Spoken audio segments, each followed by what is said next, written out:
Hi, welcome to this morning's event. My name is John Quinn. I'm a sales counselor here at Ring House, and we are located on the campus of Charles E. Smith Life Communities, and which is home to over 1,100 residents. Our residents range from independent residents, those who need a little help, and they are in assisted living, some are in memory care, while others are making a transition from hospitals to rehabilitation, and they are in the Hebrew home. And talking about transitions, there are many transitions in our life. Now, none of us are going to remember the first transition, which is at birth, but our parents certainly do remember that as well. But then later on, we do remember the transition we might have made to college and career when we left the empty nest at home. And then while you're away during college and career, you might have met that significant person in your life. And then you transitioned again when you moved in together. Maybe some of us got married and lived many years at home. And then now the next transition we have is probably the most difficult of them all. It's the transition where we help our parents make the transition from home to a new residence. And that can be a very traumatic and stressful time, not only for our parents, but it's also stressful for us, the adult children of those parents. So I wanted to, at that point, I think we need to talk about our friends and partners, Jan Brito and then Laura Quigley from Capital Senior Solutions. And they're gonna walk you through this most difficult transition that we face in our lives. So welcome and good morning. Thank you. Good morning, everyone. Welcome to the Smart Move seminar series. We're kicking off the year with today's topic, moving mom and dad. As John mentioned, I'm Jan Brito. Laura Quigley is my business partner. We are Capital Senior Solutions. So while we're residential realtors who can assist with the home selling process and all that involves, we offer these seminars monthly as a means of educating and advocating for folks either contemplating a late in life move or assisting someone that they are close to in the process. So briefly, I'd like to tell you what qualifies Laura and I to speak to such matters.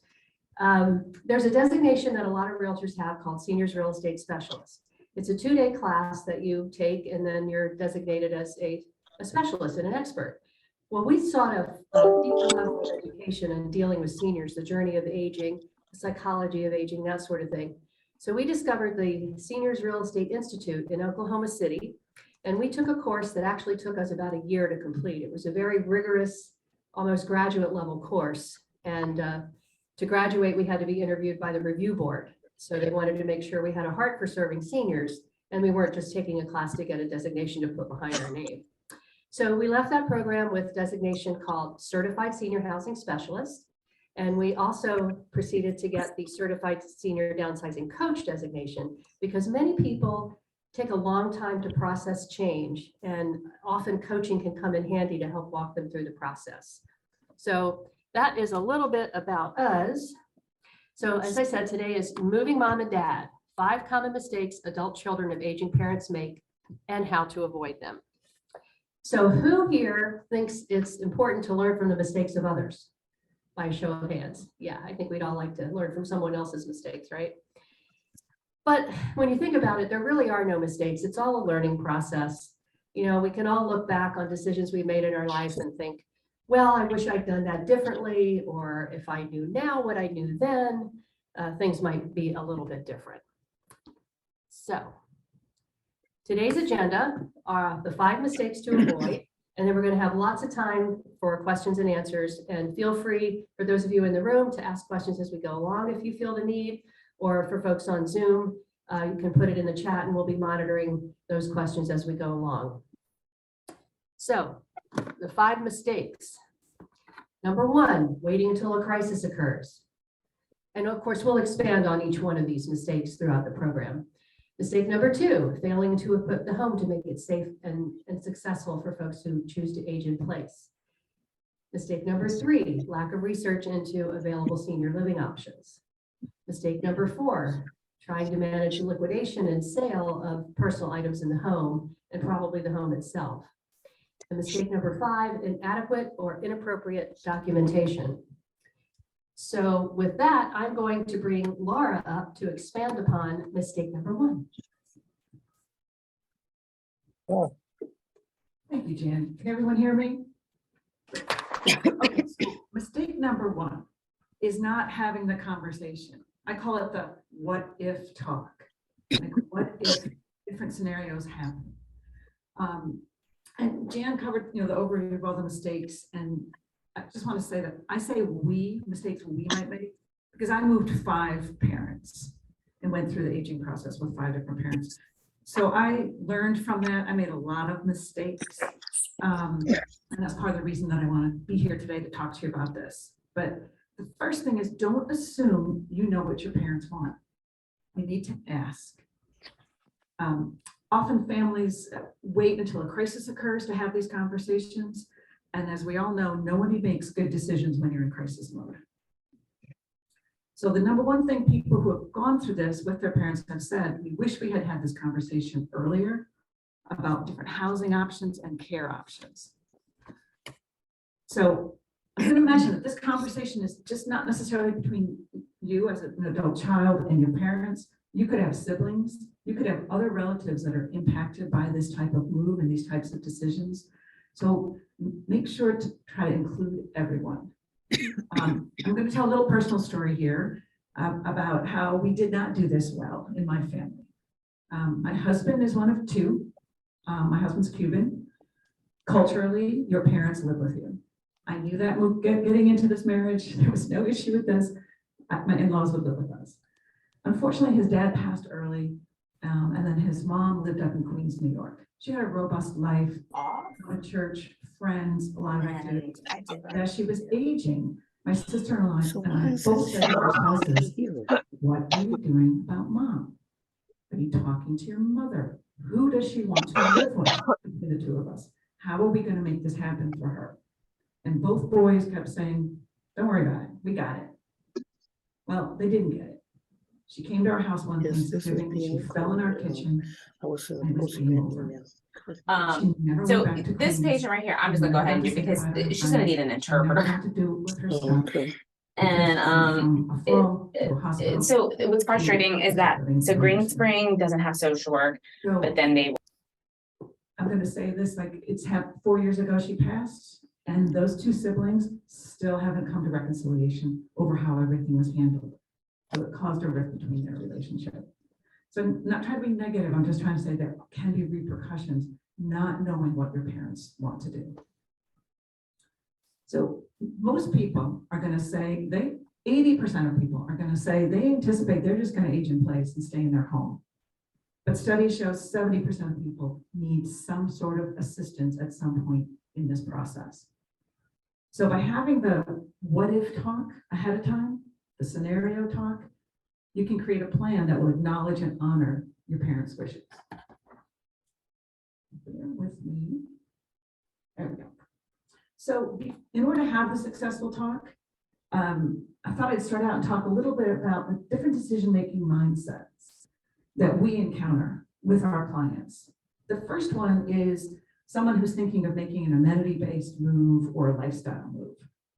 Now, these are people who are healthy, in control, could be a downsizing situation, kids are no longer home, could be my house is too big, could be I just want to go someplace warm.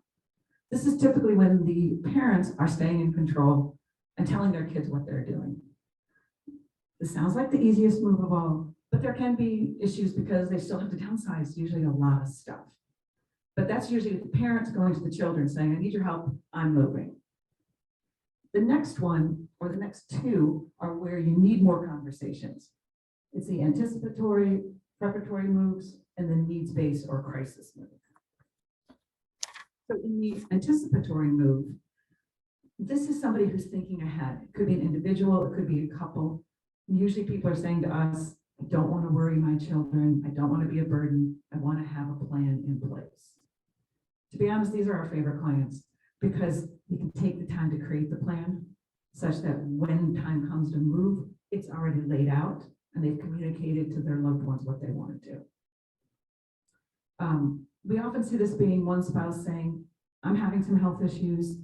I don't want to be a burden on my spouse, or the other spouse saying, I'm worried about my spouse. I want to be in a place where they can be cared for. This typically is independent living moves or, CCRC type moves. So these are people who are planning ahead and they want to have a plan. The last one are what we call the needs-based moves. And this is when that crisis has taken place. A need has arisen, a crisis has occurred, a fall, oftentimes it's a fall, maybe a mental decline, and they no longer can live safely in their home. So this type of situation is usually they're moving into some sort of assisted living or some more heavily need-based type community. But with any of these moves, if you plan ahead, it can go much more smoothly. It's probably not going to be easy, but it's going to go more easier, if that makes sense. So let's talk about the talk. Okay, so approaching the talk. Everyone says, well, when should we start? I'd say today.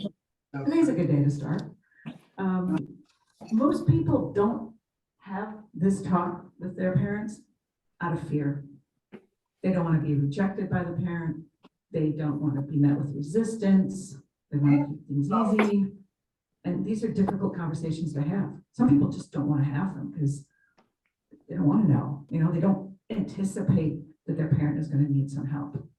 But it's interesting because we see this both ways. Sometimes we have clients come to us and say, my kids won't listen to me. I'm telling them I'm ready and I want to do something. And they're saying, Mom, you're fine. What are you worried about? So it does go both ways. So to have the conversation, the first thing is listen. Obviously, all of us could probably be better listeners, but stay neutral. The word that you need to take out of your vocabulary is should. How many of us find ourselves saying to our adult parents, you should move. You should not drive, right? Anybody do that? I know I did, you know, and I did it from a place of love and care. But I know when someone tells me I should or should not do something, my barriers go up. So take that word out, okay? Rather, try to encourage them to just start talking about what they're thinking about. Timing is critical. You want to be in a calm, I would say safe space, safe environment. You know, we have people who tell us they came home for the holidays to have the talk. And, you know, when it's over holiday dinner, they're like, okay, you know what? You guys need to move. And that's not going to go over very well, right? So pick your timing to do that. And offer support. We find that oftentimes people, they're ready, they want to make a move, but they don't know what's out there. So it's kind of paralyzing. There's so many options. I don't have the time, the resources, the brain power. I just don't want to go look. But as adult children, you can do that for them. You can be their researchers. You can help them find out what are the things that, you know, are available and would be important to them. So I always say, try to offer support without taking over, all right? So focus on them. What do they really want? What do they desire? Sometimes as human beings, we focus on ourselves and what would be easier for us. And if you have these conversations and you know what they would desire, you can create a plan that everyone's needs are met. Proceed as a partner. Nobody wants to be parented, correct? At any, I mean, starting at teenagers, they don't want to be parented. So don't try to parent your parents. Be a partner. You know, give them ideas and suggestions and let them talk about it. So from studies, we know the most important factors contributing to the health and successful aging is a sense of purpose and contribution, good health, regular physical activity, autonomy, good nutrition, and the availability of informal and formal support. And we know people have this in their lives, they tend to feel like they're aging successfully. Older adults are going through a developmental phase. And some people look at me and say, wait, that's, you know, developmental phases are for the young. But we go through developmental phases through our entire lives. I'm going to talk about this book that we love. It's called How to Say It to Seniors, Closing the Communications Gap with Elders. And it's by David Sylvie. And in his book, he talks about what is happening at this phase of people's lives. And the two developmental things that are happening, one is a loss of control. Think about that. We all want to be in control of our lives. We're reaching a part in our lives where we're not having as much control. Our bodies are not doing what we want them to do anymore. Our friends are leaving. Maybe mentally we're having some issues. Maybe we can't cook the way we wanted to, and it's frustration. So the one thing that people can control is saying the word no. So if you push too hard, you're going to push back. The other thing is time is running down, and people start thinking about what is their legacy and what are they leaving behind. So if you're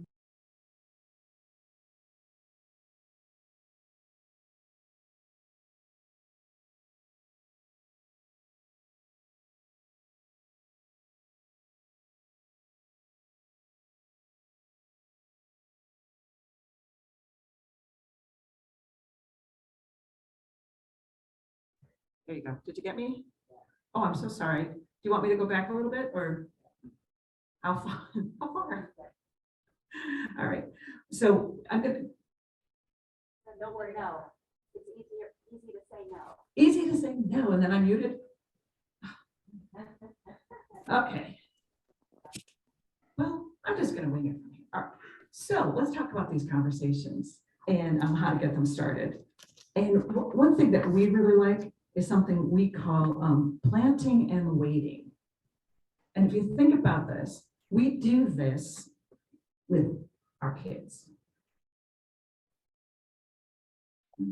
Sorry. I'll just stop too. Techie to the rescue. Yeah, I always need tech help. Sorry about that. All right. So I'm going to show a couple slides that have some suggestions, but I'm going to describe what we're talking about here. So I'm going to use the example that I did this with my kids, particularly in the teenage years. And I don't know if anybody had the situation where you made a suggestion to your kid about something. Oh, maybe they should look for a summer job at a pool, something like that. And they totally rejected you and they thought that was a dumb idea. And then about a week later, they applied and got a job doing what you suggested. Does that make sense to anybody? Does anyone have that happen? The next Very break right similar now. in this situation. Showrunner Taffy Brito Okay. So you plant the seed is also known for her solo. and then you wait. You can't spring things on older adults and expect them to process that information and immediately make a decision. So make sure the conversation starts early and continue. So here's a couple suggestions. I'm just going to read a couple, and I think you'll get the gist of what I mean. So you're out to lunch with your dad. You're having a great conversation. And you just might say something like, Dad, I know you're okay living where you are right now, but I just wonder, have you ever thought about what you would do if you needed more help with managing the house, or if your health declined and you needed more support? So you present it like that, then you stop talking and let them talk to you about what they've been thinking. Okay, it's just planting a seed. It's not invasive. It's not intrusive. You're just trying to get some perspective. I've got another slide with some more. Okay. So here's another example. Mom and Dad, I would hope that you could live here together forever. But some of my friends are helping their parents who are older than the two of you. And it just got me thinking about the what ifs. I was wondering if the two of you would ever talk about living somewhere else rather than here. So does that make sense, what I'm saying? So start early, plant the seeds, be open-minded, and hear what they have to say. So now I'm going to hand it over to Jen.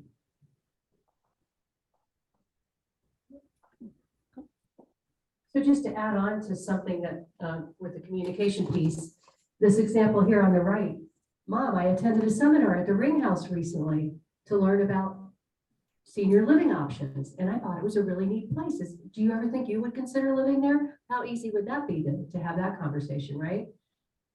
So let me go on to the next mistake, which is, now, here's a question for you. How many of you have ever heard the phrase, I'm never moving, they're gonna have to carry me out of here in a pine box, right? Everybody would love to stay in their home until the day they die, but the truth is, not everybody's gonna be capable of doing that for an extended period of time. So when you have that what if conversation, a lot of times they might not be ready to think about moving, maybe months or years away from it. They need a lot of time to process your suggestion. So what's important to do in the meantime is to make their home as safe and comfortable as possible. And there are some modifications you can make around the house to help that happen. This period of time, of course, is known as aging in place. So the statistic is, I believe, that 70% of those who age in place will eventually have to move to a situation where they get more care and support. So the definition of aging in place is the ability to live in one's own home and community safely, independently, comfortably, despite age or income ability. So as realtors, we're often asked how best to prepare a home for an aging in place situation. And so we thought it was important to add this component to this seminar. So there's some really easy suggestions to start off with, like moving small area rugs that might be a slip hazard, grab bars, and there's companies now that make grab bars that are quite attractive and not your grandfather's grab bars. You can install ramps, stair lifts, you can modify lighting, and then now there's assistive technology like Alexa or Echo and even smart doorbells. So when the home is not working for an aging in place situation, if you've got the funds available, consider hiring a contractor to make some modifications. For instance, if there isn't a main floor bedroom and bathroom, perhaps that's an option you can look at. And you can consider using the existing home equity to pay for these changes. But if funds are an issue, you could contact Montgomery County Commission on Aging if there's some financial assistance concerns. Did you know there were contractors who are designated as aging in place specialists? They actually take extensive training on how to modify homes for folks to age in place. And the National Association of Home Builders has a needs assessment checklist. And for those of you here in the room, we do have some copies here on the table for you to take. It's quite a lengthy document and might look a little overwhelming, but there are lots of different options you can look at. And if you're looking for a contractor who is a specialist, we are happy to connect you. Then we've got resources. So some other things to think about while your loved one is aging in place is providing transportation assistance, maybe even in-home care, because we all want to think that we can take care of our parents or our loved one. We can help them with transportation and take them to doctor's appointments. We can help with their home care and so forth. But many of you have families of your own. You're still working. You're busy. It's hard to find the time to give them the attention and the support that they really, really need. So providing some sort of transportation assistance and in-home care is definitely an option. The other thing about aging in place is that staying active and engaged is really, really critical. So that's one of the reasons to think about moving to a community where you can be involved with other folks, socialize, engage. Loneliness is a very real thing. You read a lot about mental health concerns in the media these days and how loneliness is a very real issue. So it's really, really important to help them stay engaged. So that's where senior housing options come in, which provide that sort of engagement. And I'm going to bring Laura up to talk about some of the options for senior housing. Thank you. So back to when I talked about conversation, mistake about not having the conversation. I mentioned that sometimes people don't have the conversation because they don't know what the options are, and it feels very intimidating to do that. So I'm going to walk you through different options. And I just want to start out and say that it can be very confusing and challenging when you're walking through options. I'm sorry, I want to step back and just say, what we run into oftentimes is family sort of assumes that either mom and dad are living at home or they're in a nursing home bed. right? They just don't realize that in between, there's a lot of good living that can take place. So I'm going to walk you through what some of those options look like.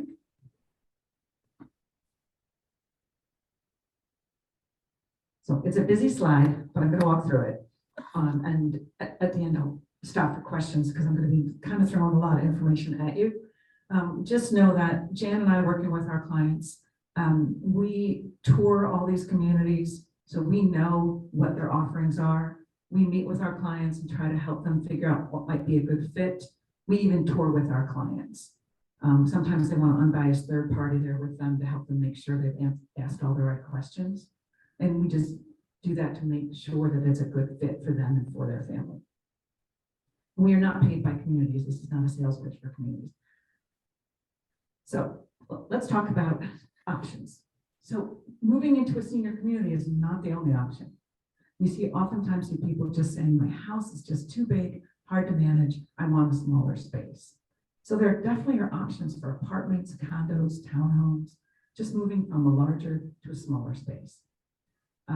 There's also their neighborhoods that are more conducive to aging in place. Maybe you've moved into an apartment in a neighborhood that has greater walkability for things. Also, there's a concept called the villages. I don't know if you've heard of that, but the villages is a grassroots movement to help people age in place. And there's over 26 of them in Montgomery County right now. So they're in Rockville, Friendship Heights, Chevy Chase. There's a lot of villages. And there's volunteers that people that help people who want to stay in their place. And that goes back to Jan's point, that can age in place and there's support systems for you. There's also 55 and over communities. You've probably heard that term. Sometimes they're 55 and over apartment buildings. A 55 and over community, typically you purchase your home and it could be a garden home, condo, townhome. You own your home, you live independently. There's lots of social activities. There are no medical components. It's just really living with your peers. Unfortunately, in Montgomery County, we don't see a lot of these options. We have Leisure World and we have Woodlands of Urbana that are true 55 and over communities. But let's say your family member is ready to have more support in their life. I'm going to walk you through the different types of senior communities, and I'm going to treat them as if they're individual communities, but very often they're bundled. You'll have independent with assisted, or you have assisted with memory. But I'm going to walk you through each one. The first one I'm going to talk about is independent. And the key word there is independent. You need to be able to live independently to be an independent community. The residence is yours. It could be either a rental or you might purchase. You have your own keys, you have your privacy, you have a kitchen, you can cook if you want, you can be on a meal plan if you want.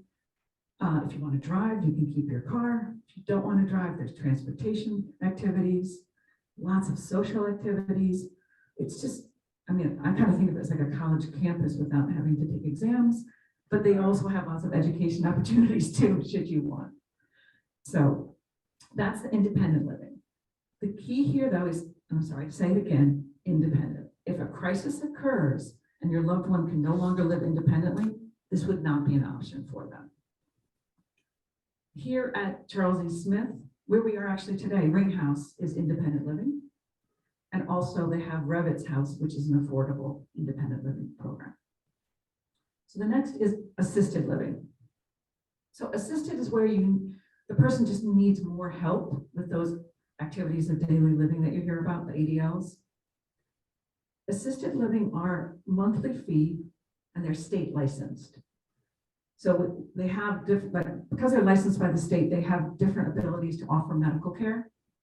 So those are good questions to ask when you go to tour to see, can they provide what your loved one may need? You still have your privacy. You can still come and go as you please. Typically, you do not have a kitchen. Meals are provided for you. So as I mentioned, there's no major on-site medical care, but they can do different like prescription management and different things that your loved one might need. And often as someone is aging and they need more care, the assisted living will work with you to bring in more support. Does that make sense? So oftentimes you might have independent and assisted together. Here at Charles E. Smith, it's Landau House. They offer assisted living. So skilled care is the next one. And that's what you think about when you think of that traditional nursing home. Oftentimes the skilled care are nursing homes and rehab communities. They're designed for people who need ongoing care, and all age groups tend to live there. It's not just necessarily for a senior. It's anyone who needs ongoing care, and sometimes it's for rehab for a short-term stay before they move back. They are licensed by the state. I'm going to jump back. I'm sorry. Let me jump back to assisted because a lot of people get confused by this. Assisted is private pay. Your insurance does not pay for assisted living. Okay. If you're in skilled care, oftentimes that's when insurance may be paying for your care. So those are the kind of questions you need to ask. And the Hebrew Home of Greater Washington is the community within Charles E. Smith. That is the skilled nursing. And then we have memory care.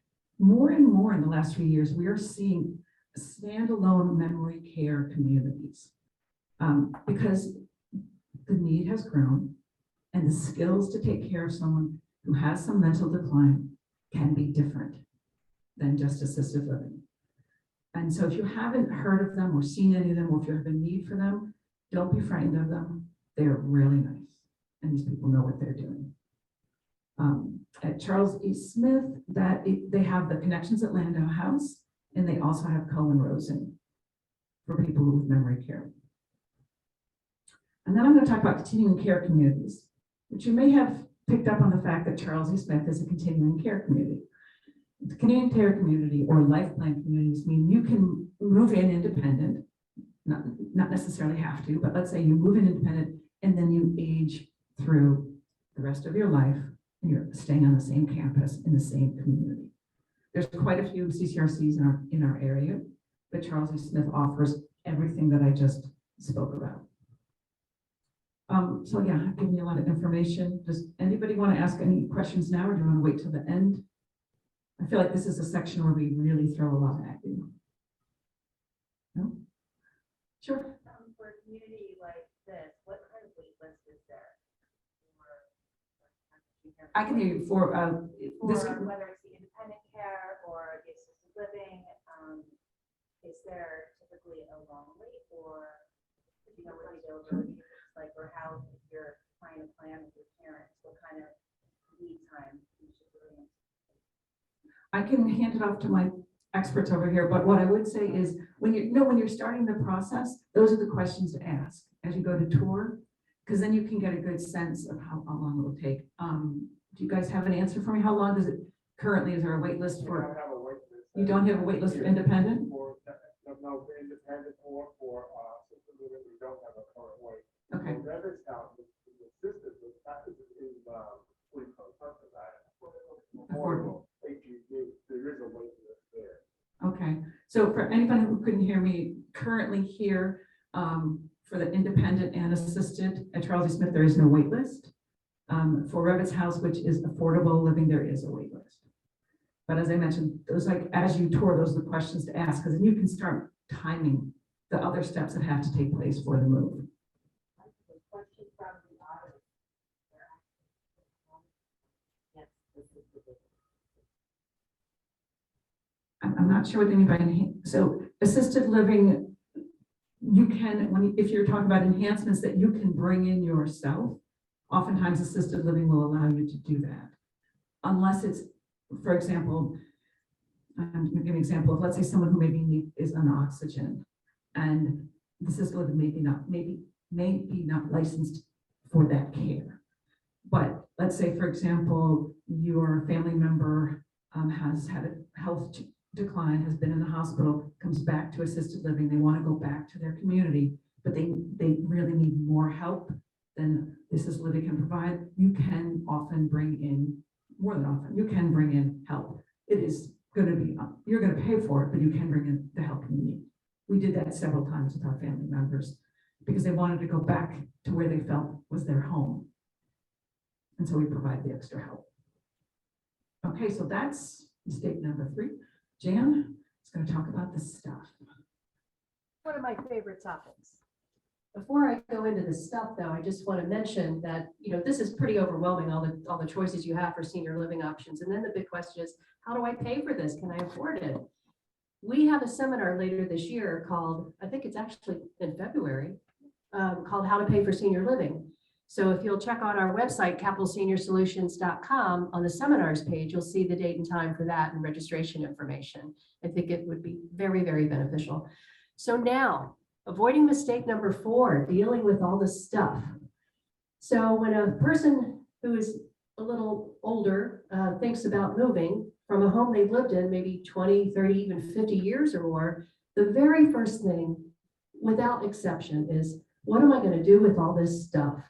What's going to fit in the new place? What do I take with me? Or what are my kids going to want? Can I donate some things? So I would going to read these 3 points to you, and I might read them more than once because they're really, really critical when it comes to dealing with stuff.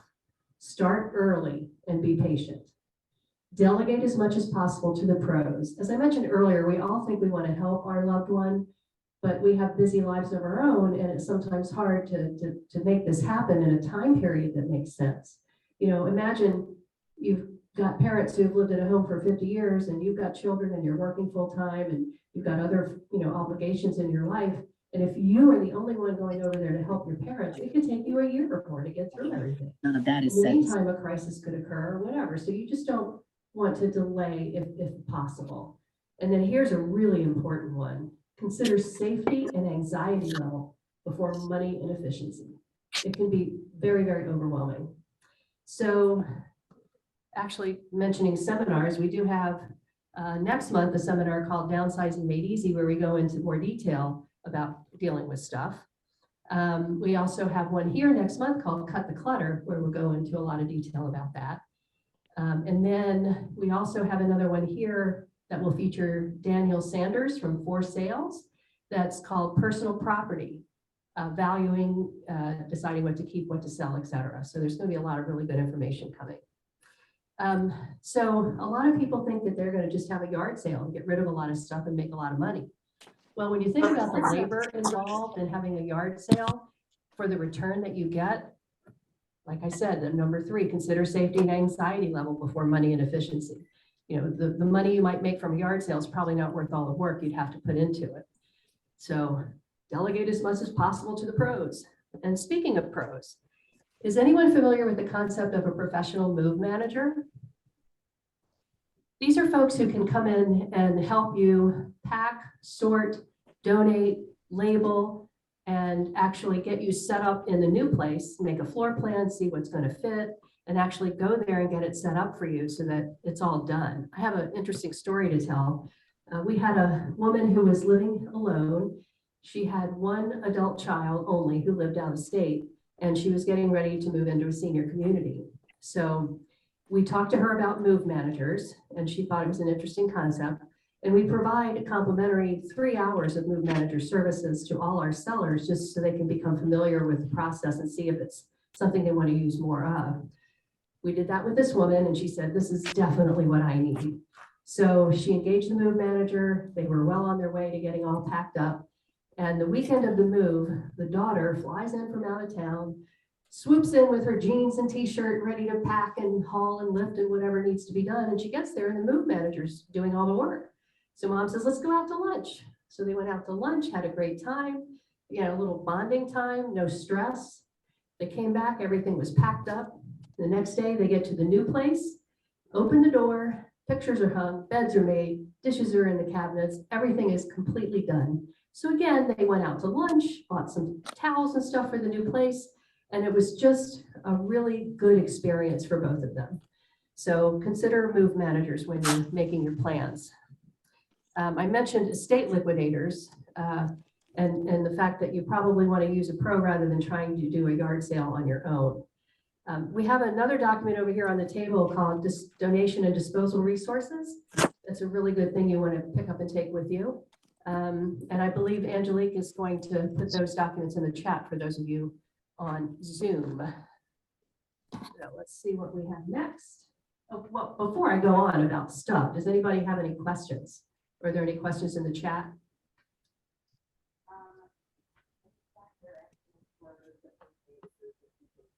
Yes, we can certainly provide that. And we will actually have 2 move management companies on our panel next month for Cut the Clutter. So we're happy to connect you with folks. Angelique has our contact information for those of you on Zoom, and for those of you in the room, it's on the table in front of you. All right, I think we're ready to move on to mistake number 5.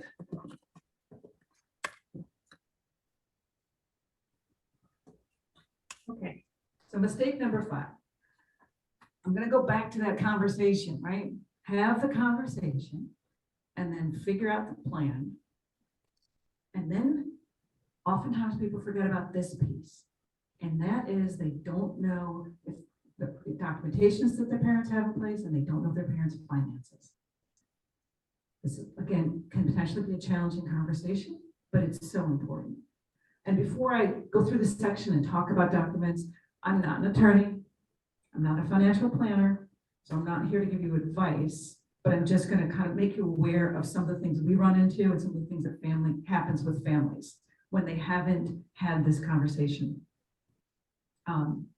So, and again, to regretting not having the talk, people regret not knowing their parents' financial situation because when issues arise, they don't know how to handle it, or they don't know where the documents are. So when you talk about the financial position, you know, it's got to be everything. What do they say? So let's say, for example, they say, I am ready and I want to move to Ring House.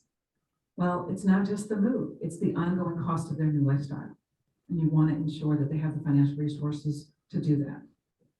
So you're going to, do they have long-term care insurance? We've had situations where families have moved a loved one and found out months and months later that they actually had a long-term care insurance plan that could help towards paying things, but they didn't know up front. And then the other important thing is, where are the documents? I can't tell you how often people are like, yeah, we did that. We met with an attorney and financial planner. We took care of all that. It's all organized. And either they don't know where it is, or they have forgotten where it is, or they put it in a safe deposit box at the bank, which sounds great. But if something should happen to the person whose name is on that safe deposit box, as family members, you can't have access to it. You need to have your own copies. So again, let's avoid this during the what if talk. And at some point, I mean, actually every one of us is going to face this at some point in our lives where we may need more help with financial planning, with our daily activities of life. So we want to have our plan in place, and we want to have that communicated to our loved ones. So I'm going to go through some documents. Oh, I'm sorry, let me go back to this, just one thing here. If you need an estate planner or an attorney, we have lots of resources we can refer you to. Don't try to do it online on your own. You know, it's more complicated than that. And if mistakes are made and then something happens and you don't have the proper documentation, it may be too late to change it. Right, so I'm going to talk about some of the documents you have to think about. And when you think about these things, think about trying to have originals, if at all possible. Sometimes you have to have the original, copies won't do, especially if you're a trustee. So the first is the power of attorney.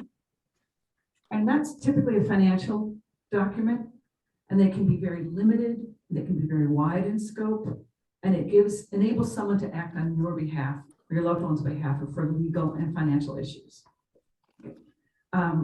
Oftentimes we'll see this in real estate where, let's say there's a couple who's purchasing a property and one of the spouses can't be there for settlement. So they give a limited power of attorney to the other spouse so they can sign the paperwork. So it's just for that purpose. But what a lot of people don't understand, they feel very confident. Don't worry, I have the power of attorney from my parents. Power of attorneys end upon death. They're no longer enforceable because the person is not alive. This happened in my own family where my brother went to after my stepmom passed, went to go to her bank accounts and get money and could not because he was not on the bank account and his power of attorney was no longer in use. So not gloom and doom, but just like, wow, right? Got to think about all these things. So then healthcare. I'm going to talk from Maryland. In Maryland, you have the Advanced Medical Directive, which is 2 parts. One is your living will. That's where you express your wishes in terms of various end-of-life circumstances. The second is the healthcare power of attorney. And that's where someone can be appointed to make decisions if you are unable. So I think that's important as our parents are aging to know who has that ability, and have they delegated that to someone in the family? And then the medical orders for life-sustaining treatment, most you've probably seen that when you go to doctor's offices. That's more specific medical orders from your physician. And that needs to be in place should you want to have a do not resuscitate. Those have to be in place. And those documents need to be someplace easily accessible if something should happen to your loved one, so that you can make sure that their wishes are followed. Beneficiary designations. There might be a pension, for example, and their parent might have put a child on it as a beneficiary. If that's the case, when the person passes, that can go outside of probate and directly to the beneficiary. If not, it would be part of the probate process. So it's just kind of good to know what those look like and who in the family has those. And then trusts. Very often people do put their property into a trust, or they place it into a trust at a certain point. And that's when, I'm so sorry. I'm sorry, all the tech things are happening to me today. Okay, let me go back to the trust. So you want to know who is the trustee on the documents. I will say that we have had situations where a couple has created a trust, and then the adult children aren't part of that trust. And so let's say there's a couple and someone passes and the other person needs some help and moves into assisted living, and the family would like to sell the home, and they don't have the legal authority to do that because they're not on the trust. And then death certificates and wills, you know, you want to have a will in place that documents, determines how your property is distributed upon death. And it is a public document that's registered. And then the death certificate. Again, we often see this where it could be a couple who purchased a property together years ago. You know, one passes, the other one lives in their home for years and years and years. Then the family, they work together to move to a community, and they want to sell their home, but they never took the spouse off the deed. It's not a problem if they have an original death certificate, because that person's name is still on the deed. So it's just kind of keeping your ducks in a row, so to speak, the paperwork together. And then lastly, one thing that we find important is our clients tend to live in their homes 20, 30, 40 years, and they've done a lot of things in the home over that period of time. And usually you have like a binder somewhere. Somebody has like a junk drawer with all the paperwork in it, or some kind of binder, some kind of folder with all the information about the house. And that often, okay, sorry, I'm off camera. So what happens is the family wants to go to sell the house, and sometimes for disclosure purposes, you need to provide that information. So find it, save it, put it in a good spot. But it's perfect to have me off camera now because we're done with the presentation piece. But we just wanted to talk a little bit more, let you know about the next presentations that are coming up. And unfortunately, I need the slides to do that. You can start in 5. Okay, thank you. I just want to mention something real quick. Sure. All those documents that Laura went through, they're critical, of course, but many people might have done them 20 or 30 years ago and stuck them aside and haven't looked at them since. It's really critical to review this probably on an annual basis, but at least more often than 20 years, right? And you can get an attorney to review them, whoever did them for you in the first place. Hopefully you'll check in with them every year or so and just do a quick review, especially the will, and make sure that stays updated. Thanks, Jan. Okay, I'm just gonna finish up here, and then we'll open up to questions. Is that okay, Julie? I just want to briefly say, as Jan has mentioned, there's some upcoming Smart Move seminars. The February is Cut the Clutter. That's where we will have some move managers here to talk about this process, and it'll be a panel discussion. We're also going to have, if y'all can hear me, we're going to have the owner of 123 Junk here on that panel as well, who knows all about clearing out houses, even dealing with hoarding situations. And I think we'll also have a professional money manager on that panel as well. In March, we're doing the personal property, things to know about valuing, keeping, costing, and selling. That's with the famous Daniel Sanders. He's wonderful. Oftentimes you can bring items and he'll tell you if it has value, but he can really help. You know, we all think that every item in our home has value. And since I'm in the process of downsizing, I'm discovering that most of it doesn't, unfortunately, and my kids don't want it. But he has helped me personally figure out what things might have value. And then lastly, in April, we're going to do a seminar on when and how to sell your house. I also want to talk about something that Jan and I do, and it's so much fun because we work with clients who are thinking about this, right? They're people that are just starting in the process, people that are almost to the end. So we have what's called Downsizers Club, and we meet once a month. It's via Zoom now because of the bad weather, and it's people who are just starting to think about this, are somewhere in the process. We sort of think of it as like a support group. We get together, we facilitate a conversation, and people walk through where they're at, what challenges they're facing, what thoughts they're having, and questions they might have. So it's just a really nice group of people. It's free. Love to have anybody who wants to join, just register on our website so we can give you the link. And we have a lot of fun. We actually have a couple of people that already know they're not going to move for 5 years and have their names on the waiting list as a community gets selected. But we needed with this group to get prepared. Remember how we said start early? Well, that's a little taken it to the extreme, but starting early is important. Okay. So Angelique, you said you had some questions for us. Yes, Sure. Hang on, let's go back to the seminars here. That's later on. Sorry. This is I only put up the next couple months. But we'll have your email address, right? We can send you a link of everything and let you know. Happy to do that. So okay, thank you. So someone on Zoom is asking, do medical documents, including advanced medical directive, have to be state specific?